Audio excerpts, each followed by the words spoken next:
Joining us now, Oklahoma Governor Kevin Stitt. Welcome back to Fox News Sunday, and I have to warn our viewers, there's a little bit of a delay between the two of us, but good to have you back. Hey, great to be back with you guys. Okay, so Governor, first of all, I want to ask how folks are doing down in southeast Oklahoma. I know you had some horrible storms, a massive tornado roll through there.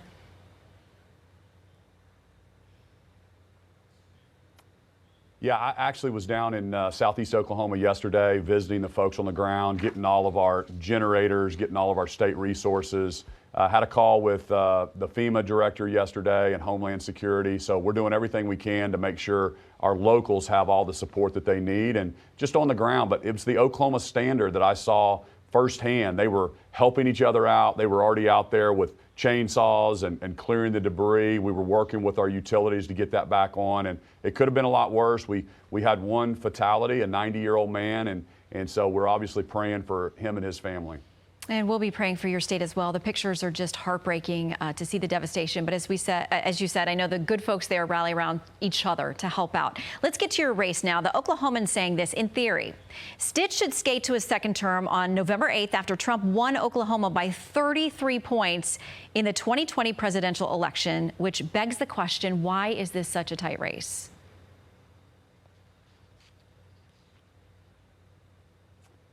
Well, first off, we think the silent majority are going to come out, and we're going to have a great night on Tuesday night. But the reason it's a tight race is because there's been unprecedented dollars spent against me, the tune of $50 million to spread lies and chaos. And just to make that equivalent for the nation, that would be like $600 million being spent in the state of Virginia. And so I'll tell you this, that the disinformation is just unbelievable. They're literally sending out flyers to people in rural parts of our state saying that I'm going to close the rural schools. Nothing could be farther from the truth. I actually put more money in education than any other governor before me.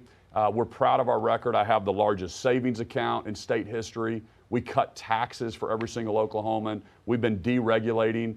And right now, we're number 11 in the country in people moving to the great state of Oklahoma. So the economy is going well here, but they're conflating the issue, and some of those lies and that chaos that's being spread is making it tighter than it should be. Let's talk about your opponent, Joy Hoffmeister. Until last year, she was a Republican. She switched to the Democratic Party, and here's her explanation for that. Our governor hijacked the Republican Party. He's driving our state into the ground.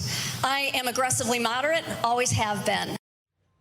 She says that you've pulled the party too far to the right, and others have made the Republican Party a place she couldn't stay anymore. Your response?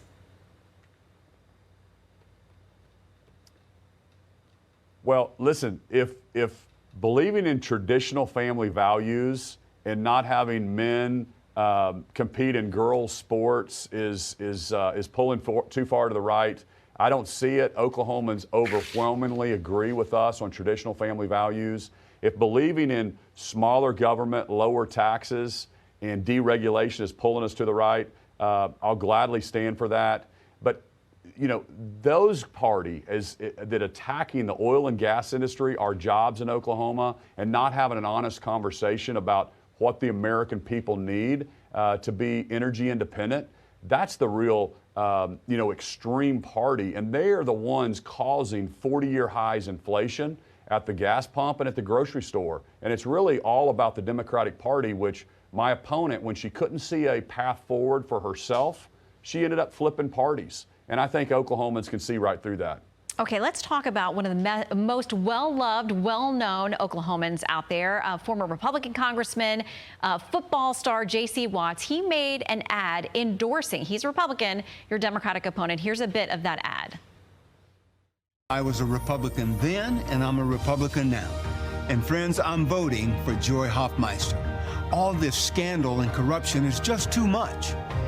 Okay, Governor, I want to give you a chance to respond to some of these accusations of corruption and scandal. A federal audit that found the state had mishandled $31 million in COVID money, a criminal investigation into millions of state contracts with a barbecue restaurant, and also on her website, your opponent accuses you of funneling taxpayer subsidy benefits to your own businesses. I want to get you to respond to those accusations. Well, again, Oklahomans are too smart. This is an election season with $50 million in special interest trying to buy this election from my opponent. Of course, they're going to be coming out with that stuff. J.C. Watts, it's disappointing. He's actually on the board of Paycom, and those are part of the folks that are trying to buy this election. It's like the George Soros company of Oklahoma right now. So he's on the board, makes millions of dollars. He's also a contractor with some of the other Democratic operatives. And so no surprise there. But Oklahomans can see through that. And I think that's why Americans are so disappointed with the lies and the chaos and the distrust of some of the polls and some of the things that are going on. Because but Governor, and I'm sorry, it'll take a second. I need to interrupt you here. I want to make sure that you answer those. That was a federal audit. There's a state investigation, and then the accusations about your business. If you could quickly give us specific responses to those accusations. Yeah, here's the deal. I mean, I'm so proud. I started my company with $1,000 in a computer shortly after college, and we've grown that. We have over 1,000 employees today. So long before I became governor, we have some quality jobs programs with 600, 700 other companies. And so that was put in place long before I even ran for governor. And so twisting the truth with something that our company in the private sector got in place long before I was governor, along with every other company that qualifies in the state of Oklahoma, is just nonsense, and Oklahomans can see right through it. All right, Governor, it's definitely one of the most unusual races to watch, and we will be come Tuesday night. Thank you, Governor Stitt, for making time for us. Good to see you. Hey everyone, I'm Emily Campagno. Catch me and my co-hosts Harris Faulkner and Kaylee McEnany on Outnumbered every weekday at 12 p.m. Eastern, or set your DVR. Also, don't forget to subscribe to the Fox News YouTube page for daily highlights.